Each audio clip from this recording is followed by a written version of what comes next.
following is a presentation given at the Thai Texas Funding Forum 2015 in January.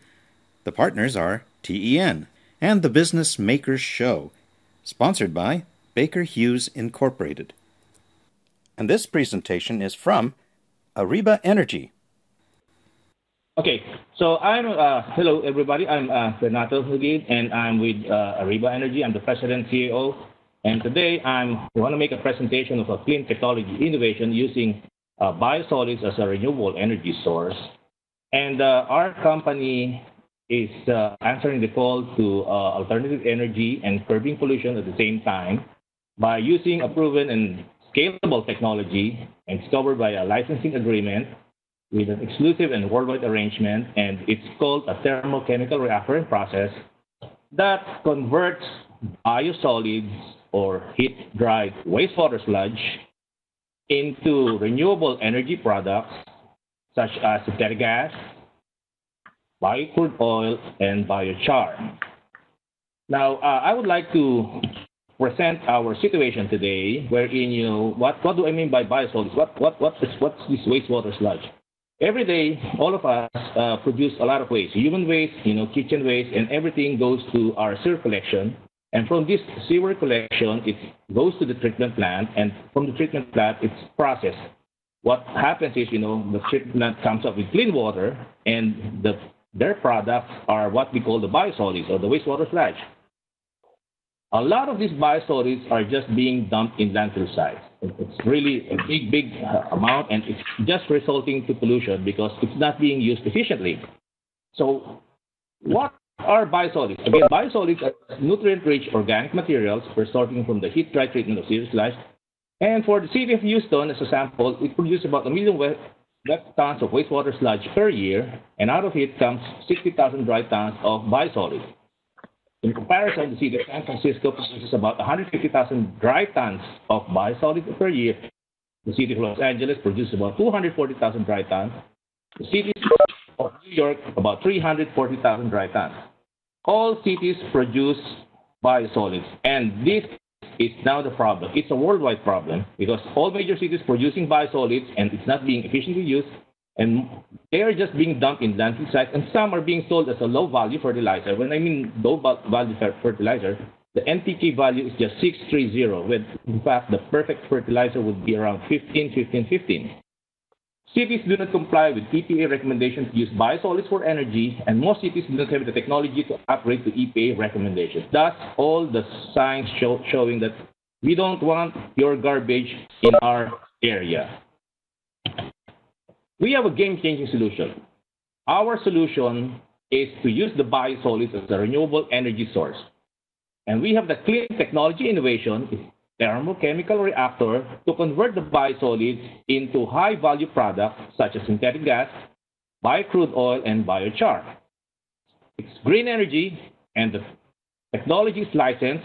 They're patented, and a lot of patent pending at the same time. And the beauty of this is we have a long-term supply reliability of biosolids 24/7 production, which is highly sustainable as compared to other biomass products. There's an intellectual property to protect the technology, and we have an exclusive and worldwide arrangement for Texas A&M University. And at the same time, our company, Arriba Energy, has a patent application of the improvement of the technology. Regarding environmental regulations, right now, this is not covered by 40 CFR 503 per EPA, and thus we are just being requested to report to the Texas Commission on Environmental Quality to start our business. Our technology, again, is about the thermochemical reactor process. It produces 3 major renewable energy products that are very, very valuable: synthetic gas, the biocrude oil, and biochar. Our equipment is very efficient. It adjusts to yields at variable settings, meaning if we want more synthetic gas, we can do that, but it lessens the amount of crude oil that we produce or biochar. So it works in many ways that we could adjust whatever we want to happen, what products do we want to produce more.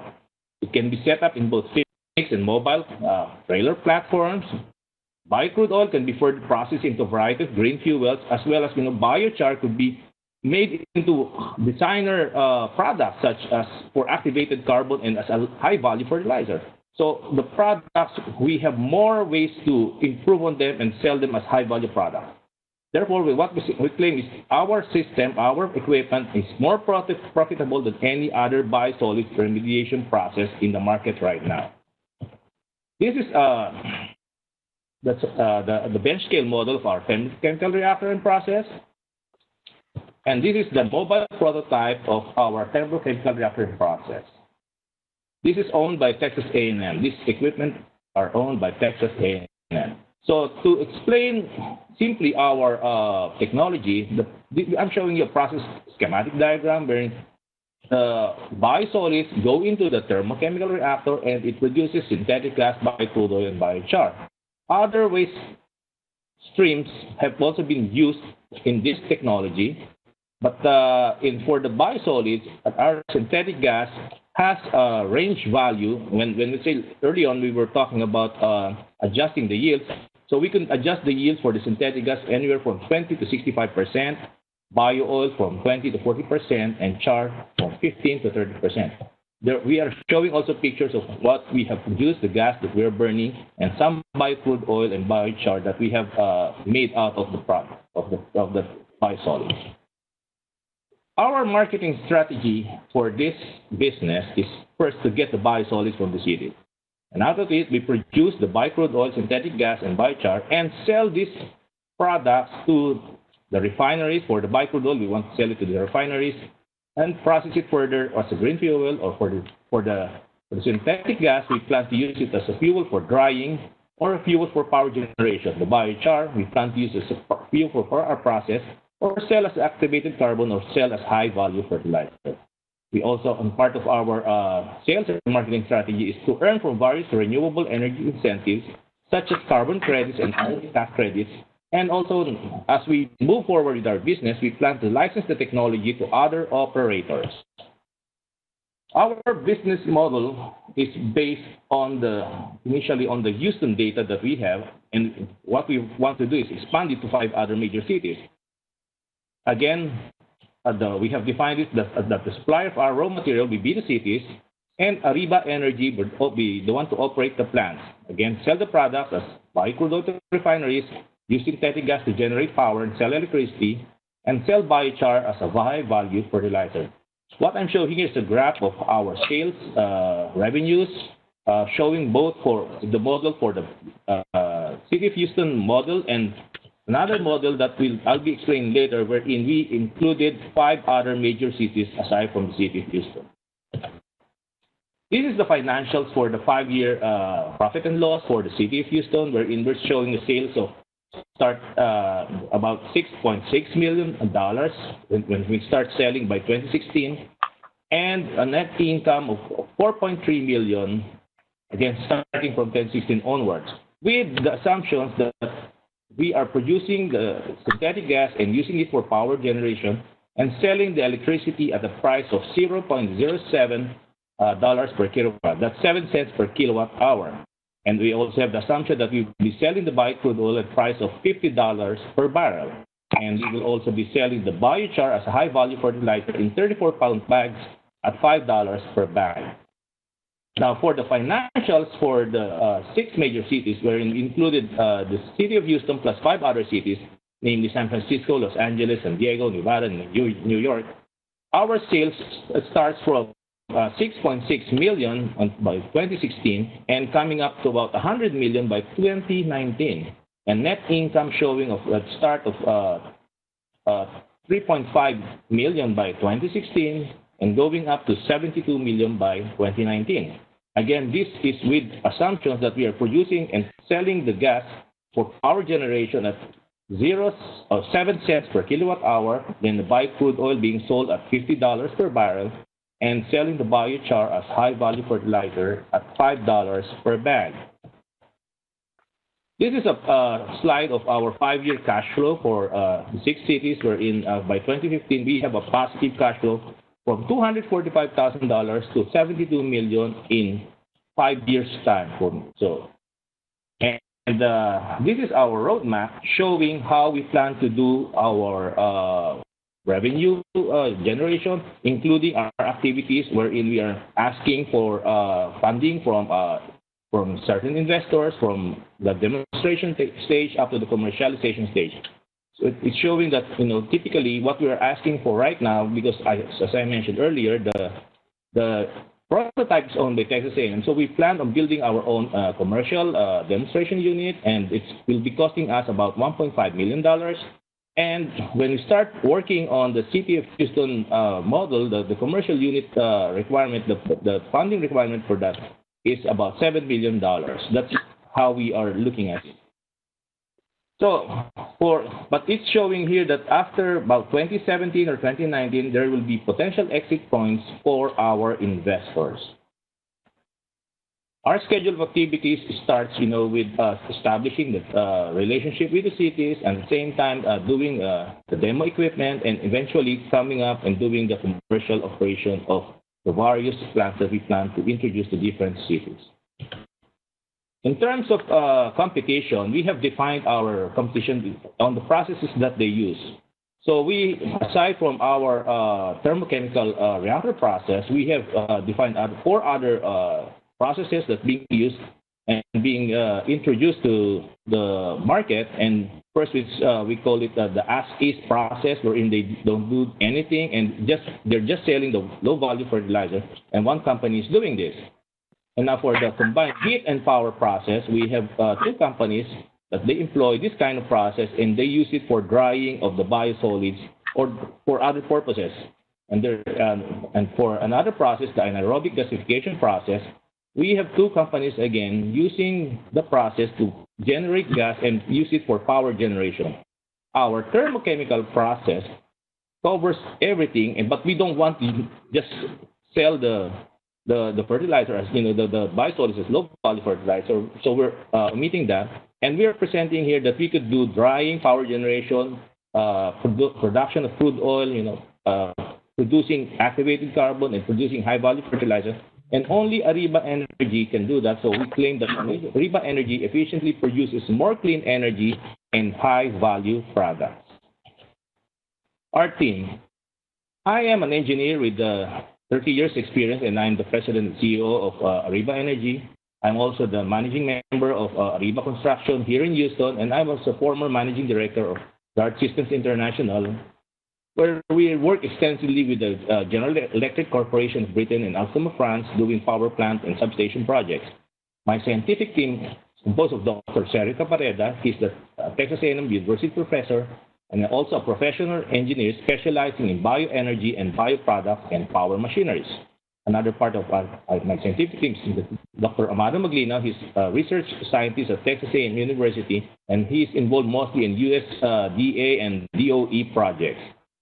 My CFO is Maria Aleli Nugid. She's an industrial engineer with an MBA degree and with more than 25 years experience in administrative work. My legal advisor is Martin Marsigan. He's a Houston lawyer with 30 years experience, and he's also a managing member of Arriba Construction. Right now, I'm being helped by my business advisor, Mr. Nick Tillman. He's a director of the Energy Acceleration of the Houston Technology Center. He's also president of Octopus International and board member and treasurer for Silver Fox and chairman of Biofuels Task Force for Greater Houston Partnership. Another business advisor that I have is Ms. Deborah Simmons. She's the president of Blue Air Inc. and past as chief financial officer, and she was also former managing director at the Avalon Group and the former vice president at Bank of America. In summary, what we are saying is that our business is on the renewable energy using the biosolids as a renewable energy source, and we have an abundant supply of biosolids. We have the proven and scalable technology that could convert these biosolids into renewable products, and which are high-value products, and there's a vast worldwide commercial potential to this business. We have a team that has extensive experience in critical areas, making sure that we do the business right. And in our presentation, we have not even included the revenues generated from carbon credits and other government incentives, which is a lot of money that we could also put into our financials. Finally, we have this business is financially rewarding and also a solution to pollution at the same time. So we say go green. So again, that's my presentation. I am, again, Renato Nugid, And I would like to discuss this with you further and bring you to the second level. So I would like you to call me at 281-919-5662. Again, my name is Renato Nugid, and I'm with Arriba Energy. All right, thank you, Renato. First question, Renato, is how do your prices of electricity compare to other products that are similar? The price of our electricity is already based on 7 cents per kilowatt hour, because right now other suppliers of electricity are selling it at more than 7 cents. In fact, I'm using a service provider that charges from 9 to 12 cents. It depends on the time of the year. So our 7 cents already is a low amount value that we have presented. And I think that's a great news for energy users if I will sell them at 7 cents per kilowatt hour. So as you have described the business model, you're going to own and operate the equipment, but your financials ignore the cost of capital. Where is the capital going to come from, and what is that going to cost you? In our cash flow, it's indicated how much our CapEx is. So again, as for the City of Houston model, the CapEx is about $7 million. So it will show. In detail, we could show it to you. Okay. Is the technology a pyrolysis, or how's your synthetic gas process any different from others? It's a combination of pyrolysis, but again, there's a proprietary information to it. So we will be discussing that, the full extent of the technology, when we get a signed NDA with the interested investor. And do you have any government grants for this project? No, we are not even we're not even touching on the government grants, but we know that this is very much applicable to government grants, but we're not touching on government grants yet. Okay, and how many tons do you need to produce per kilowatt? For the City of Houston model, we will give you an example so that it will be easily determinable. The City of Houston if we will use about 50,000 tons of biosolids from the City of Houston, we will be able to generate about 2 megawatts of electricity. And it will also produce at the same time about 27,000 barrels of crude oil and 14,000 tons of biochar. Very good. And who is the end client? If it's the city can issue municipal bonds, either revenue bonds or general obligation bonds, but who is the end client? The end client will be commodity users. Like if we intend to sell the crude oil to refineries, sell the electricity to commodity users. In fact, the city could also be our potential client when we sell the electricity. And for the biochar, there are significant uses of biochar, especially in the agricultural industry, because now there are many claims that biochar improves the yield of crops by 4 times by using, and at the same time, it reduces, it's what we call a negative carbon effect on the environment by using the biochar as soil amendment. All right. Do you have any contracts? We are working right now with the City of Houston for the contract of the biosolid. Okay. Do you have a running plant? No, we don't have a running plant, but we have the prototype ready at the Texas A&M University. And that's the reason why I mentioned earlier that we also plan on putting up a commercial demo unit ourselves so that it will be a running plant at the same time. And what size is the demo plant in A&M? The prototype at A&M is about it has a capacity of about 1,000 tons per year. That's the capacity of that prototype equipment. And how many trials have you run through it? Oh, it has been a 1-year work on Texas A&M using that equipment. In fact, that equipment has also been used in other feedstocks, so it has been a proven technology. Texas A&M is very aware and keen on how to use runs to determine the prototype scalability of the equipment. And what is your current raise, and what is the valuation? What do you mean current rate of what? I can. How much funding are you raising right now? initially I'm trying to raise 1.5 million for the demonstration unit. That's how much I'm asking for. Okay. And one final question is, how does your pricing compare for commodity products compared to what is already in the market? I didn't quite understand it the first time you said that. Well, when I said like 7 cents, it's compared because it's nobody's using the gas, synthetic gas to be used for producing electricity. So what I'm comparing is what's present in the market right now. So I said that we plan to sell our electricity at 7 cents, but right now the competition is selling at about 9 to more than 12 cents per kilowatt hour. Okay. Well, very good. Thank you so much for that, Joe.